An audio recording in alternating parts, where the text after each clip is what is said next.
So today on Open Up and Speak, I have Frank King here. Welcome, Frank. Thank you. Thanks for coming on today. I'm really excited to talk to you.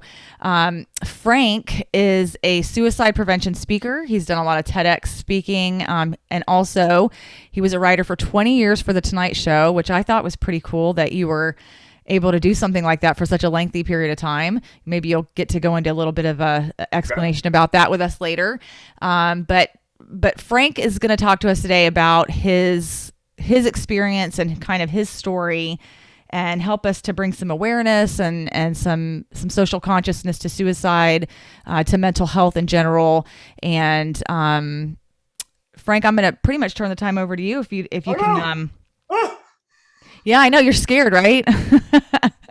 And I guess did I say you were the main thing that I forgot to say is that you're a comedian. that is correct. Yeah, I mean, which is why you did a lot of writing for the Tonight Show, obviously. But what kind of experience led you to realize that you were dealing with what you considered to be these chronic suicidal thoughts? Well, the taste of the barrel of my gun in my mouth was pretty much a tip off that I had an issue. Yeah, Um, I would have to say that's a pretty bold move there. yeah, but actually, I knew about it long before that. It runs in my family. It's called generational depression and suicide. My Okay. grandmother died by suicide. My mother found her. My great aunt died by suicide. My mother and I found her. I was 4 years old and I screamed for days. I'll spare you the details because it is horror movie gruesome. But it's in my first TEDx talk called "A Matter of Laugh or Death." And you had off air you had mentioned Robin Williams, and I worked with him a couple times, and I auditioned for the TEDx, and then in between the time I auditioned and the actual event, Robin died by suicide. So the committee called me and said, "You can come and be on the TEDx stage if you will, in your talk, since you're a comedian, mention Right. Robin." And I said, "Well, I worked with him a couple times. I said, it's already in there. I've already put him in my talk." So that was and then I myself came close enough to dying by suicide. 2010, height of the recession, business dropped off 80%, the speaking business. And my wife and I filed Chapter 7 bankruptcy, lost everything we worked for in 25 years. And so that's when I learned what the barrel of my gun tastes like.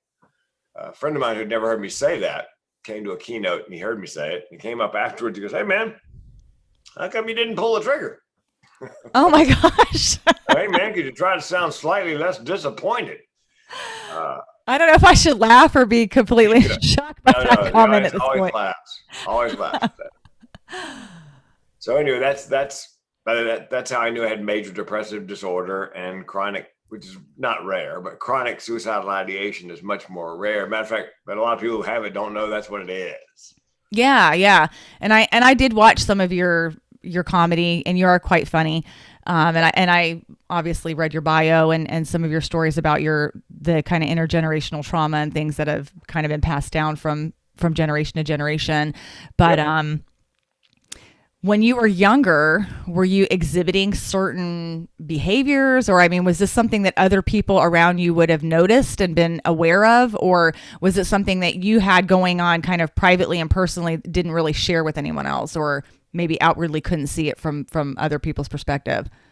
No, actually, I don't remember being depressed until I got out of high school. A lot of people think high school is horrible. I almost stayed an extra year because I enjoyed it so much. And back then you could do that. I want to take a typing class, I want to take math and trig again because I was awful at trigonometry, and I want to take, maybe another Spanish class.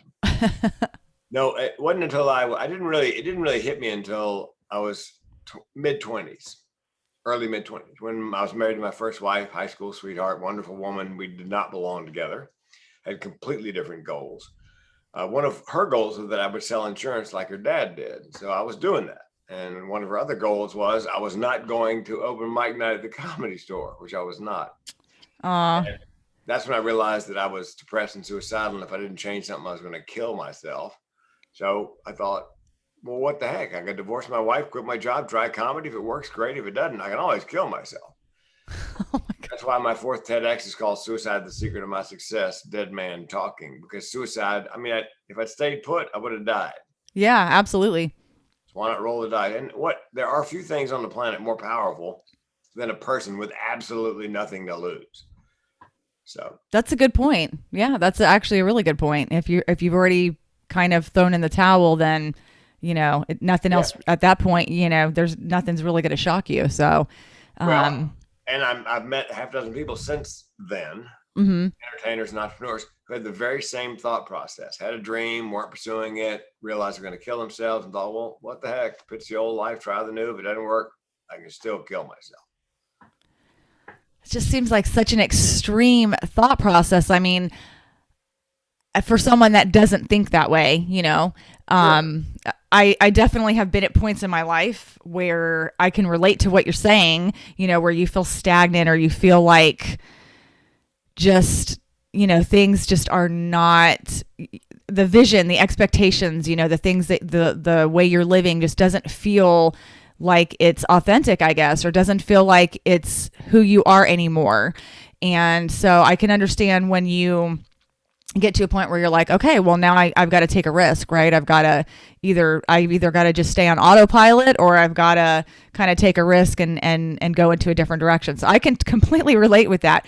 But the whole suicidal part of it, of it being so extreme, and I can understand the depression. I think a lot of people go through that, especially I will say, I kind of joke about it, but it's real. Like the whole midlife crisis thing, people get into their 30s and 40s, and they start to feel like, okay, there's got to be more to life than just this, right?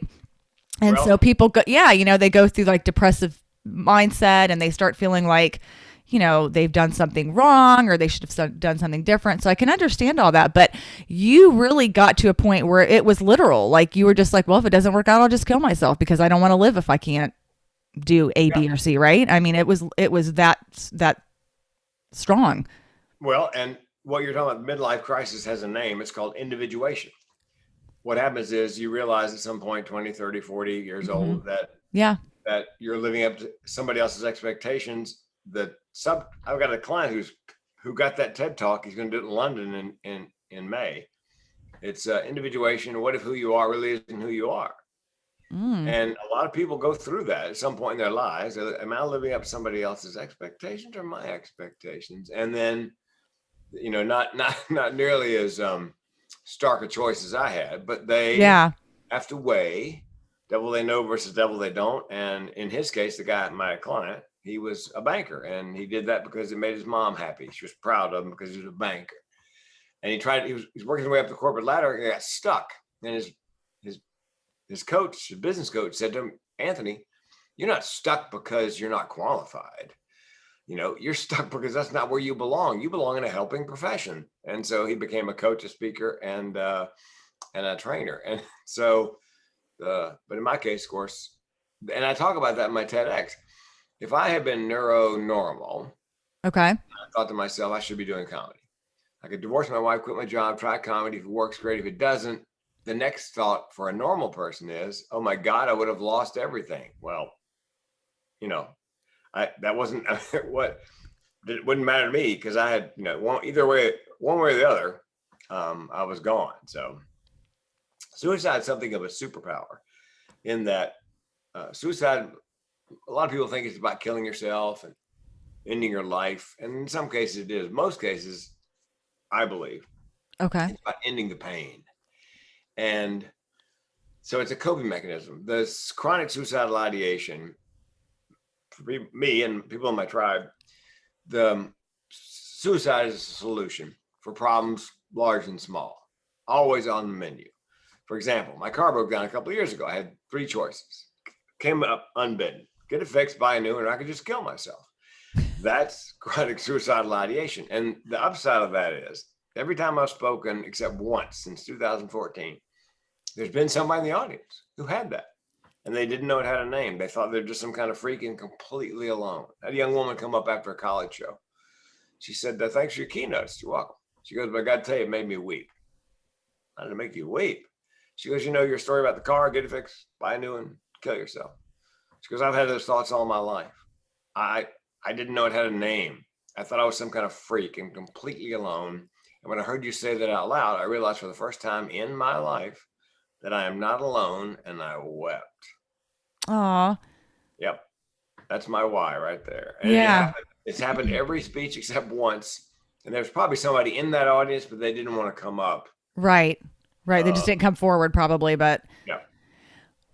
well, wow. I mean, that's an amazing experience for sure to have that connection with somebody on a level like that. And I think I agree with you 100% about the whole suicide thing. I've never been suicidal per se, but I'm in a lot of groups and I connect with a lot of people, obviously, with in mental health and who deal with a lot of you know neuro not not your they're not your neurotypical Yeah. average human being basically.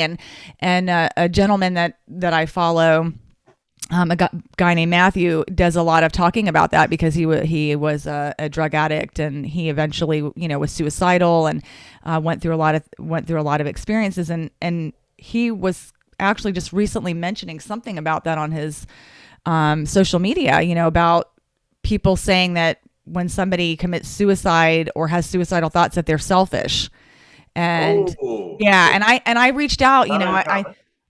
yeah, and I made the comment, that I don't think that it's about being selfish. I think that it's actually, we're looking at it from the wrong perspective.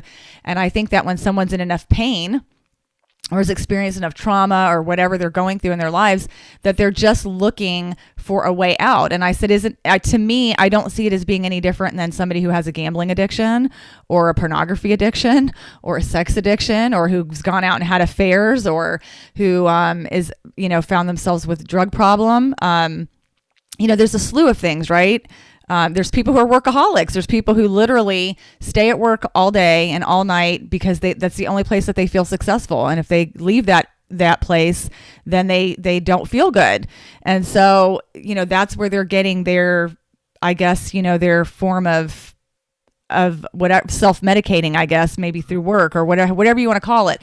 But my thought process and what I had said to him just the other day on social media was that I don't think that I mean, I guess it could be selfish in a relative way for sure, but it's not. If we're looking at it just as that, we're not really seeing the true picture of what suicide is and what mental health and depression and all these other things actually are. Because while it may appear selfish, I don't think that it's necessarily selfish in the sense that people throw that word around and say, well, he's selfish because he chose drugs over his family, or he's selfish because he wanted to commit suicide when things weren't working out for him.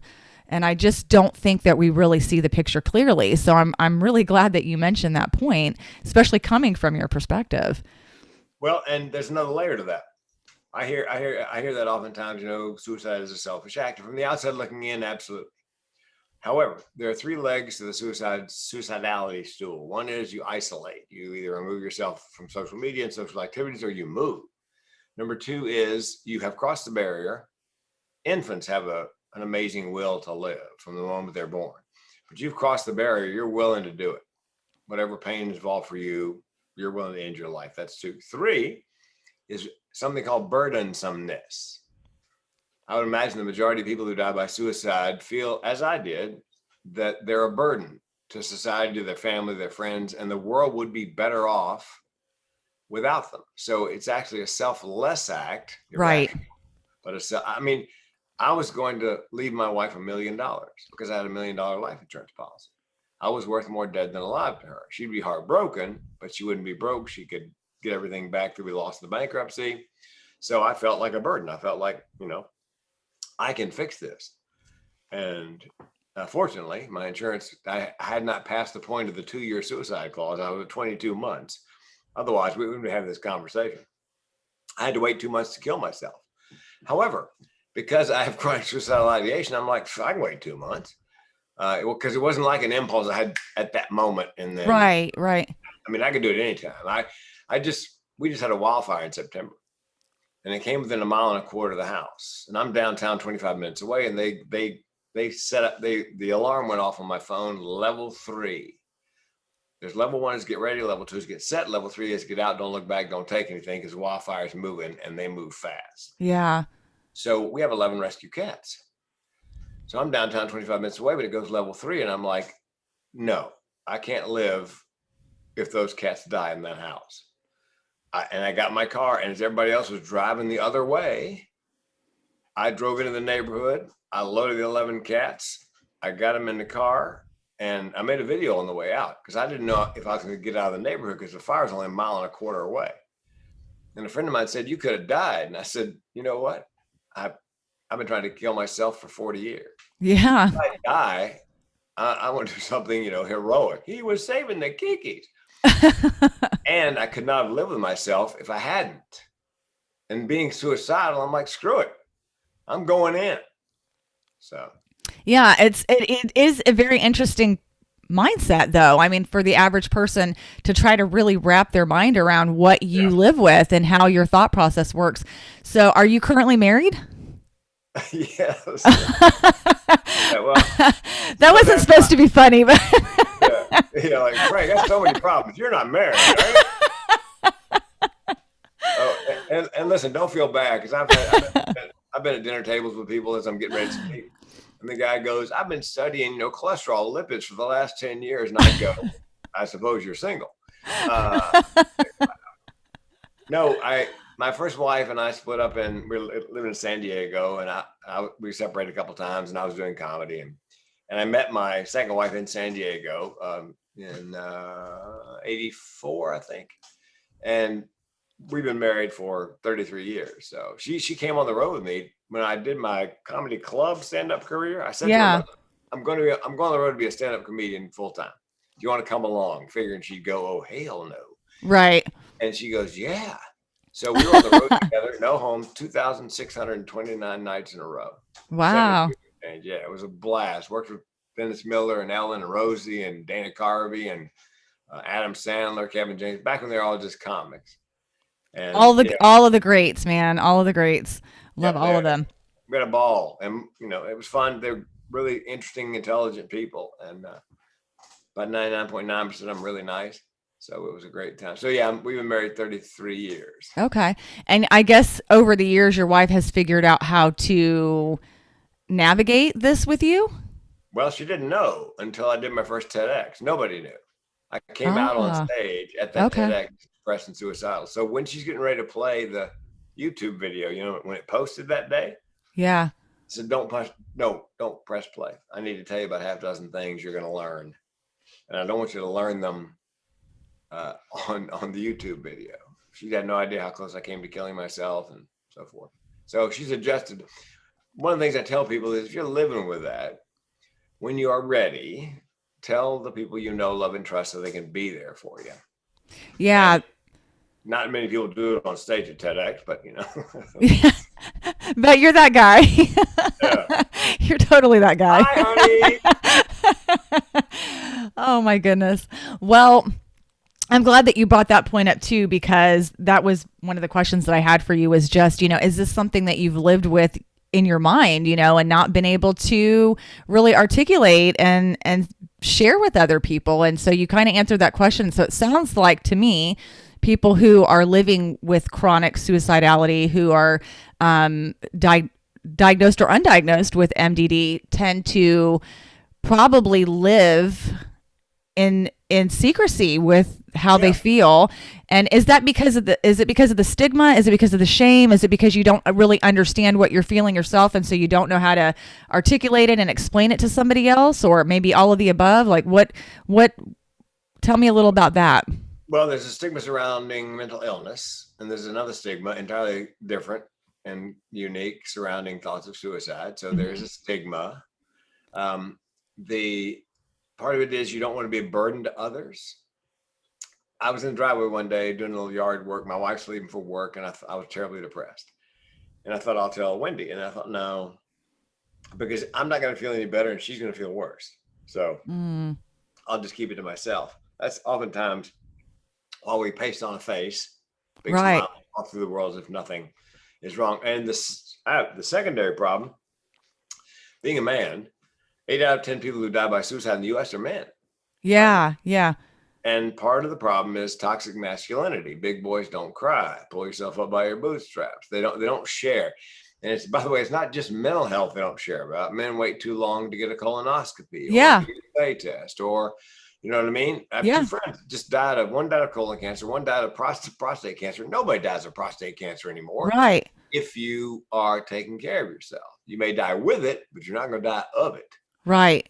Um, Yeah, it's very preventable, and it's one of those things, like you said, if you're getting your regular checkups and doing what you need to do, it can be very easily eradicated. They can usually go in and do what they need to do to take care of it. So yeah, there's really not a need for people to die from that if they're being, if they're being proactive.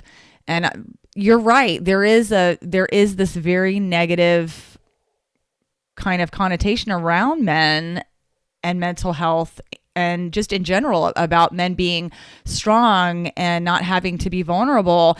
And it's really, it's so disheartening for me because as a woman, I want vulnerability. I want a man who can like literally open up his shirt and wear his heart on his sleeve and be like, hey, this is where I'm at. How can we process through this together? Or if you're not up for it, then, I've got to go get help and I've got to go about my business and do what I need to do to take care of myself. And we just are not having those conversations. We're not having those conversations. I think we're starting to now. I think YouTube, social media, talk shows and a lot of the, reality TV and stuff that we're seeing now, I think we're starting to begin the process of talking about this kind of thing. But we really, really need to reiterate how important our own feelings are. And I think women could, in general, can't speak for men, but I could relate to what you were saying about not wanting to be a burden to other people. There is, this feeling of I'm very capable. I'm independent. I can handle my stuff. I can handle my stuff. I don't need anybody else to, pick it up for me. I'm good. And so a lot of times we don't want to bother other people. We don't want to burden them. We don't want to take our depression and then make them depressed. And, it's like, right. It feels like it's like a snowball or something. It's like a chain reaction. And so I get that. I mean, I've been at that point too in my own life where it's like, you just don't want to throw that onto somebody else's lap and ask them to carry it around. But it's so, so important. We need to talk about our own feelings and what we're experiencing because nobody can help us. We can't even help ourselves really if we haven't been able to admit and even acknowledge what we are going through ourselves. Well, and the flip side of that coin is that vulnerability. I read Brene Brown's book on vulnerability. People kept going, you got to read Brene Brown. She's fabulous. Yeah. Yeah. So I got to about halfway through and I thought, oh God, that is my superpower. It's vulnerability because to see a man come up on stage and, bare his soul. Yeah. Get choked up and talk about the darkest moments of his life and he lives with 2 mental illness. What it does is it starts a conversation, gives other people permission to give voice. I did a show in Iowa at a manufacturing facility and right before COVID. And I talked to the meeting planner about 6 months later. She goes, Frank, you have no idea your impact. We had several or more than several men come. They have nurses on. They have nurses in the building because manufacturing people could get hurt. Right. But they're there for mental help as well. And a number of men came in and told their story that, remember what Frank said, I'm feeling the same way. And nobody had any indication any of these people had any of this before I went in, started the conversation and left. So, yeah. So vulnerability, it's a powerful, every time I do a keynote, I give out my phone number, my cell phone number. I go, look, if you're suicidal, call the lifeline or text the word help to 741-741. If you're just having a bad day, call a crazy person. Here's my cell number. Well, and it goes to Brene Brown. I've said it many ways. She said it most elegantly, I believe, and I'll quote her. I am so comfortable in my darkness, I can sit with you comfortably in yours. I love that. Yeah. I love her though. I will tell you, I love her quotes and she's kind of like a modern day Maya Angelou or something for me. I really, really love her. And I can attest to exactly what you just said. I think I've always been kind of a TMI person. I always say I probably tell a little bit too much. Like people are like, I did not need to know that. And I'm like, Yeah. well, now you do. Sorry about your luck. I can't unhear that. Yeah. But I feel that way too. I feel like I'm very comfortable in my own skin in that way. And it's so important to allow other people to feel that way about themselves too. And so we do open a door. We open a door, even if it's not the same door. Like even if you are not going through the same experience that I'm going through, the fact that you can sit here today and share with me a really deep, dark, seated, experience and a place that you were at opens the door to me when I'm going through whatever I'm going through. And then I can relate to you on a level that is just far more connected than I would if you and I were just sitting here cracking jokes or, talking on a very surface level. But I do love the fact that you're able to tie in something really dark and I don't know, just twisted, in a way and find humor in it and be able to see it as humanity. It's just really a part of humanity for us to go through these crazy things that we go through and to be able to laugh at ourselves a little bit in the process. Like it doesn't have to be, it is serious. I don't want to take away from the seriousness of mental health, but at the same time, when you can laugh about who you are and where you've been and, and the imperfections that you've gone through, it's kind of a beautiful thing, to be able to laugh at yourself and not take it to heart. Like, oh my gosh, now I'm this awful person because I went through this. No, it's funny. Like laugh about it. We're human. We all go through these difficult things, and it's, what better way? No one can make fun of you if you've already made fun of yourself. That's what I always say.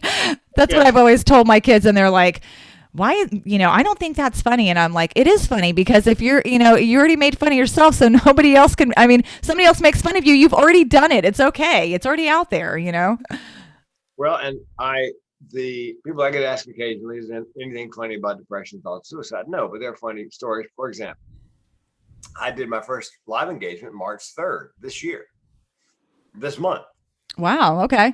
Speakers Bureau called me and they said, look, we got a gig in Florida. And I started my keynote by telling this story to the audience. I go, yeah, the Speakers Bureau called me. And they said, Frank, listen, we have this engagement in Florida on March 3rd. And, Florida is a state with no mask mandate. Where were you? Where were you in Florida? Marco Island. Oh, okay. I'm near Tampa. So I got one in Orlando one in Orlando mid-April and one in Miami at the end of April. Oh man, I hope I can see you. I'll let you know. I'll be happy to send you the which hotels I'm going to be in the day. Okay. The Bureau says, look, March 3rd, Florida, no mask mandate, middle of a pandemic. Are you willing to do the gig?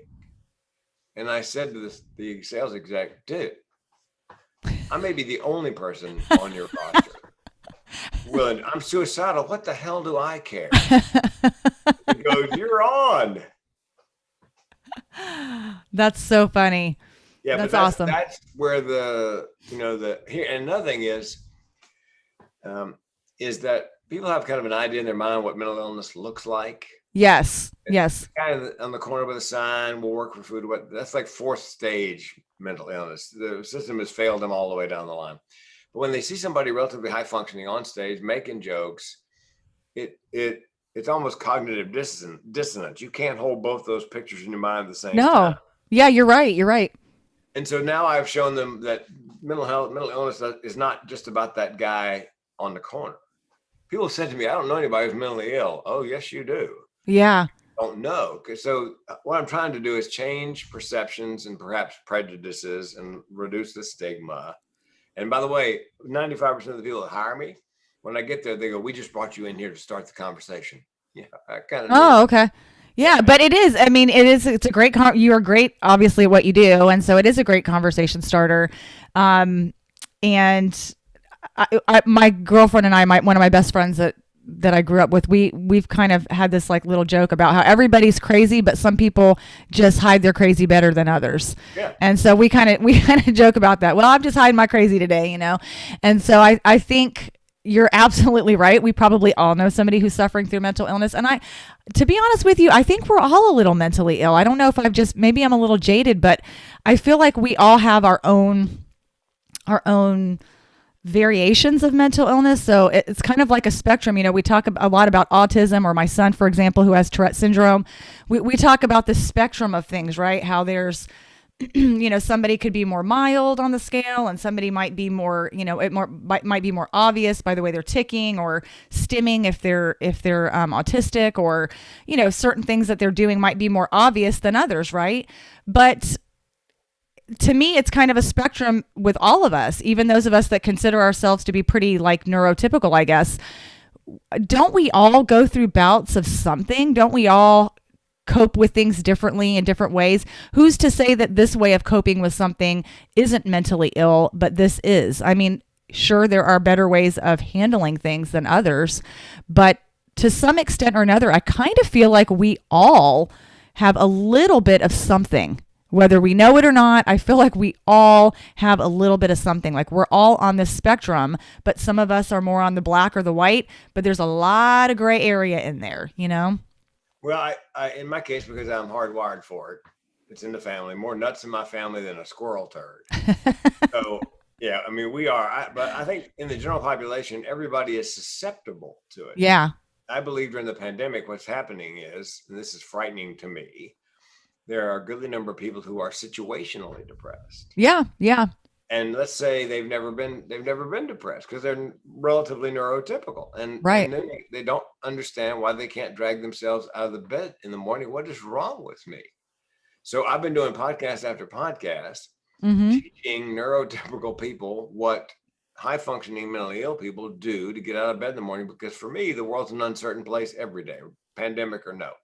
Right. So I've got a 5-step self-care plan. I use a technique called gamification, and I've got a routine. I try to control the things I can control. And in a pandemic, that's about the best you can do. Yeah. And I've been teaching neurotypical people and letting them know, look, it's not, if you're suffering depression right now, chances are it's not a life sentence. Right. If you went on medication, as everybody gets a shot and the world returns to near normal, you can just taper off and may never touch another one. So yeah, a lot of mentally ill people are well positioned to survive the pandemic. Some are suffering mightily because of the isolation and such, but most right. of them are, we're like, I've got a friend with severe PTSD. He goes, let me get this straight. I'm not allowed to leave the house, and I'm not allowed to see anybody. Sweet. It's like a dream come true for him.